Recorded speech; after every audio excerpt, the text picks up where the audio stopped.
안녕하세요. 재미로 추측하는 재추입니다. 한국이 세계 자주포 시장의 50%를 점유하게 되었는데요. 이에 딴지를 거는 나라들이 있습니다. 바로 이웃 국가인 일본과 중국인데요.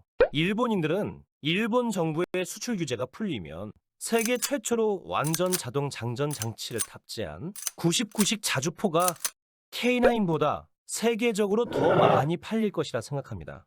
일본은 이미 2014년 무기 수출을 위해 무기 수출 3원칙을 폐기하고도 지금까지 단 한 건의 무기 수출 실적도 없는데 말입니다. 일본의 이런 수출 부진에는 다 이유가 있습니다.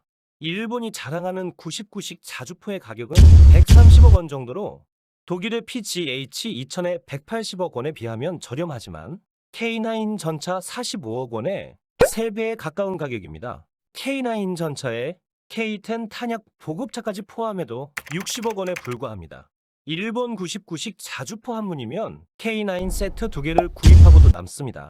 독일의 PGH는 성능 면에서 세계 최고의 자주포지만 지나치게 높은 가격이 발목을 잡고 있습니다. K9과 99식 자주포는 엄청난 가격 차이에도 불구하고 K9이 성능이 더 우수합니다. 먼저 핵심 부품인 엔진을 보면 일본은 겨우 600마력에 최고속도 50km에 불과하고 K9은 1000마력에 최고속도 67km입니다. 게다가 일본 자주포는 이동거리가 300km인 반면 한국 자주포는 이동거리가 360km입니다. 자주포는 견인포의 기동력을 부여하기 위해 개발되었는데요. 이러한 기동력에서 뒤떨어진다는 것은 자주포의 생존력, 작전 능력과 직결되는 문제입니다. 일본 사거리 연장판의 최대 사거리가 겨우 40km이고 한국 K315 사거리 연장판은 무려 53km입니다. 자주포의 사묘소가 기동성, 파괴력, 사거리인 만큼 사거리가 길다는 것 역시 작전 반경, 생존성에 지대한 영향을 미칩니다. 참고로 국방개혁 2020에서는 사단 작전 범위가 현 군단급으로 대폭 증대됩니다. 15km 곱하기 30km에서 30km 곱하기 60km로 늘어나죠. 이에 맞추어 사거리의 증가는 필수입니다.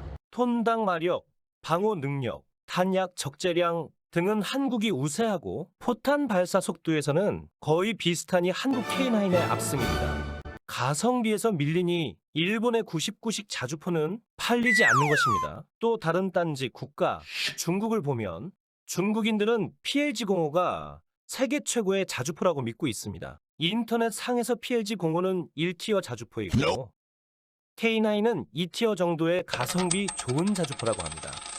하지만 PLG-05의 수출 실적은 일본과 같이 제로입니다. 인터넷을 조금만 뒤져보면 흔들이 자처럼 흔들거리는 PLG-05의 사격 후 모습을 쉽게 찾을 수 있을 텐데 답정러와 같은 모습을 보이고 있습니다. 자주포는 정확한 사격을 위해 1mm의 오차도 허용하지 않습니다. 1mm는 약 0.057도의 섬세한 각도입니다. K9은 0.7mm의 정확도를 가진 것으로 알려져 있습니다. 따라서 흔들리는 상태에서 포를 발사하면 거짓말 아니고 50km 밖에서는 옆마을로 떨어집니다. 아니, 정확히는 어디로 떨어질지 아무도 모릅니다.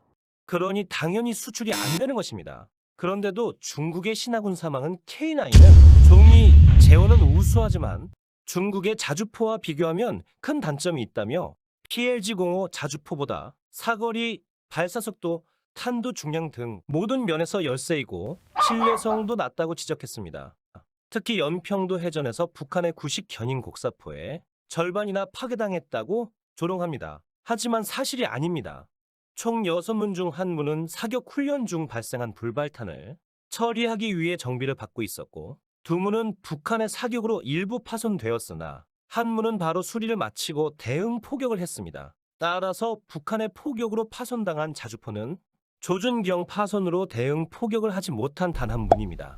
중국이 증거로 내세운 논두렁 사진만 보고 정확도가 형편없다고 하는데요. 당일 대포병 레이더와 관측이 제대로 이루어지지 않았고 북한의 전파 방해로 인한 교란이 있었다고 합니다. 따라서 바람이나 온도, 기압 등의 기상값이 제공되지 않았습니다.